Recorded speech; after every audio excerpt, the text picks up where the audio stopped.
Buenas a todos.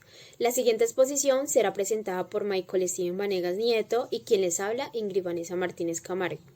El tema que se abordará será una entrevista realizada a Gastón Acurio, el chef que regala sus recetas.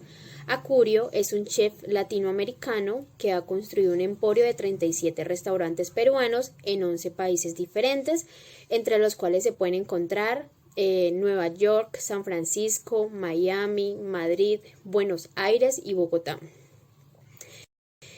Gastón ha convertido la gastronomía en un fenómeno tanto económico como social, además de que esta industria millonaria representa el 95% del Producto Interno Bruto peruano. Desde que Acurio descubrió e inventó la cocina peruana a mediados del siglo XX, tan solamente en Lima, que es la capital de Perú, cada año se gradúan 15.000 cocineros según la Asociación Peruana de Gastronomía. Algo importante es que la mayoría de los viajeros que llegan a Perú son atraídos por su comida, por la cantidad de sabores amazónicos y asiáticos, entre los cuales podemos encontrar las papas nativas, el yuco, la yuca, la quinoa y el cuy. Este boom gastronómico que él ha creado ha hecho que los restaurantes en Perú se hayan disparado de 40.000 en 2001 a unos 80.000 en el 2012. Y aparte de eso, encontrar más de 300 restaurantes peruanos en Argentina, 105 en Chile, más de 500 en Estados Unidos y 47 en Tokio. Una frase muy importante para Acurio es que el cocinero que no divulga sus recetas. Pero no solo esto es lo más importante de Acurio. Hoy en día él también posee una cadena que se llama Astrid y Gastón, que fundó con su mujer y otras 9 cadenas de restaurantes. Desde que él inició en Lima, decía que no quería ocultar sus recetas a los competidores, sino que al contrario, las quería divulgar a todo el mundo con el propósito de que si otros restaurantes se impulsaban con esta noticia de cocina peruana, pues se beneficiarían todos. Para el divulgar todo este tipo de recetas en las redes o en los medios de televisión, decía que le permitían existir. Él decía que eso de llevarse a la tumba las recetas era de tiempos pasados y que las personas que lo hacían se convertían en un fenómeno aislado y que en el mundo de la innovación o en el terreno gastronómico, como lo llamaba él, se debía crear un movimiento, es decir, que los cocineros peruanos no compitieran, sino que al contrario, compartieran sus recetas.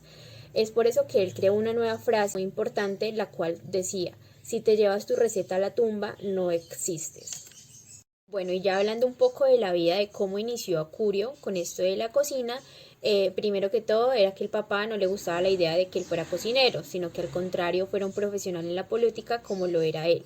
Pero Gastón desde muy pequeño, cuando sus hermanas o su madre no cocinaban, le intrigaba mucho la cocina, es decir, que él iba al supermercado, compraba sus calamares o leía libros en las recetas de su abuela y empezaba a cocinar. Dice que no sabe cómo le apasionó tanto la cocina, pero que pudo haber sido por sus hermanas, porque como habían tantas mujeres en casa, entonces se permanecía mucho tiempo con ellas en las cocinas y por eso posiblemente les gustó cocinar. Bueno, a pesar de esto, su papá pues insistió en que él debía estudiar Derecho y por eso lo obligó a estudiar en la universidad esa carrera.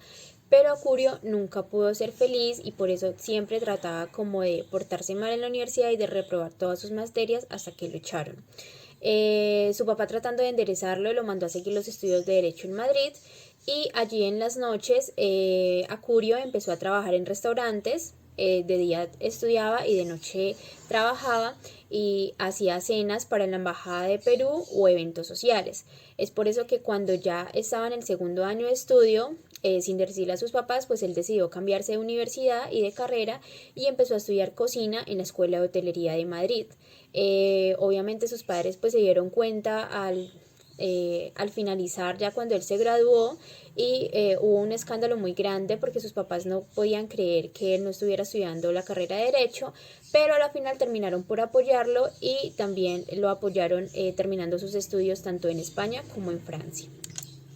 Ya llegando a París, Acurio pues consiguió un trabajo como cocinero y pues también seguía sus estudios en un instituto, pero en esa cocina pues digamos que él empezó a ascender con el tiempo hasta llegar a ser jefe de cocina a sus 23 años.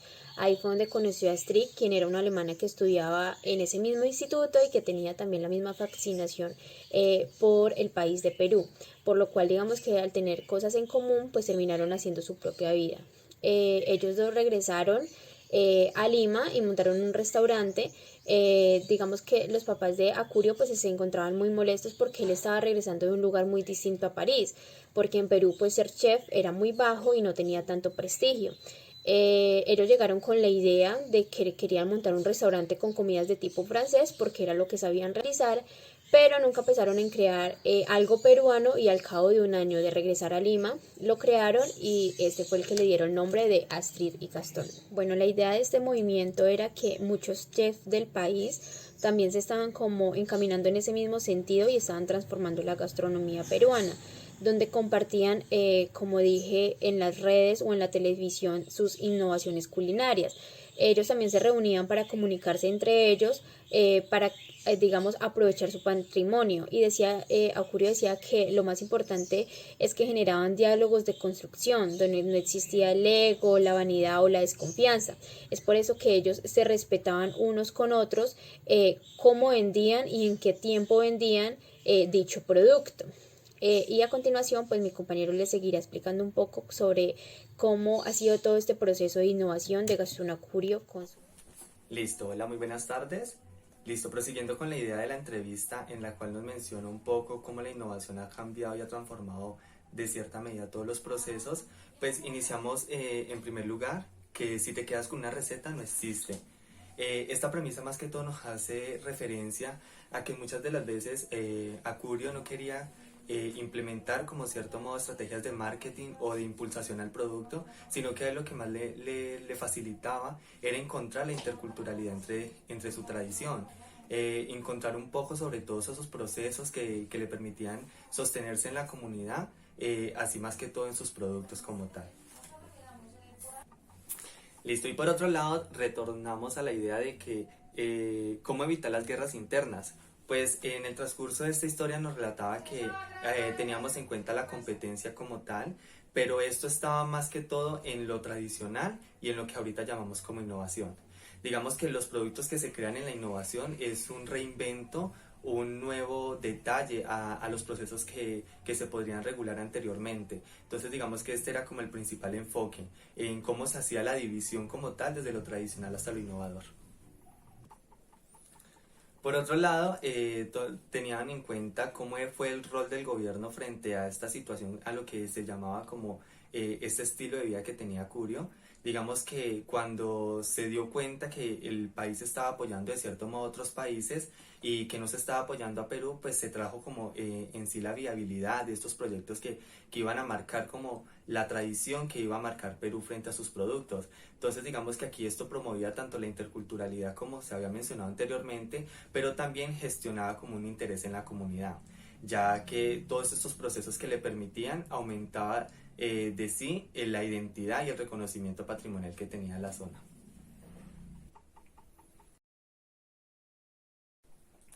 Listo, también cabe agregar que el entrevistador le hace una pregunta con mucha convicción a Curio y esta se enmarca en que si él fracasó en algún momento de todo su proceso.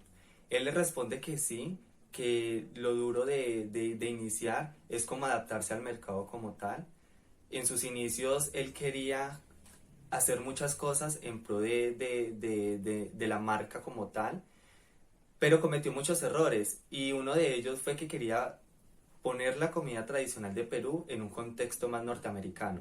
Entonces digamos que ahí estaba reconociendo como tal los alimentos de Perú, pero no estaba tomando en cuenta la identidad patrimonial que este recurría a él. ¿Y cómo le permitió a él llegar a esa planificación que le permitía formular unos objetivos? Él formuló estos objetivos inicialmente, vamos a partir del hecho de que él ya contaba con una buena mano de obra cualificada. En ese mismo orden de ideas tenía como la viabilidad de sus procesos, cómo se llevaban a cabo estos. En segundo lugar, ya sabía y tenía radicado en su mente que él iba a rescatar un poco la identidad y la autoestima de toda su comunidad peruana, y finalmente no le interesaba mucho el dinero.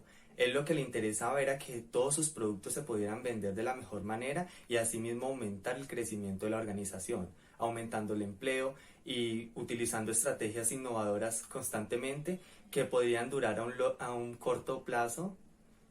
A un corto plazo les llevaba como tal una marca personal a la empresa.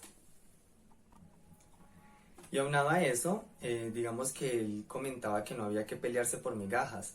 En esto hacía referencia de que él quería generar huella con sus productos, recordando siempre la identidad patrimonial que marcaba Perú y cómo eso generaba cultura. Ya por último, lo que hizo fue que finalmente aumentó la autoestima de las personas que conformaban la comunidad. Eso hizo un crecimiento en el desarrollo y asimismo esto conllevaba a que dicha identidad se enmarcara en los diferentes lugares, ya que tomando en cuenta esto, se reconoció a Perú como un patrimonio de historia, de identidad, un destino turístico que facilitaba en sí la afluencia de visitantes. Y por último, pues las conclusiones que deja esta historia es como enmarcar que la innovación siempre ha sido constante y que esta siempre va a estar relativa a los cambios que nos genera el entorno. Pues experiencias personales, considero que la innovación como tal es un mecanismo que nos ayuda a reinventarnos, a repensarnos un poco la idea de cómo mejoramos los procesos sin tener miedo al éxito, sin tener miedo al fracaso, cómo esto nos permite flexibilizar un poco las estrategias que nos genera cada día nuestra comunidad. Muchas gracias.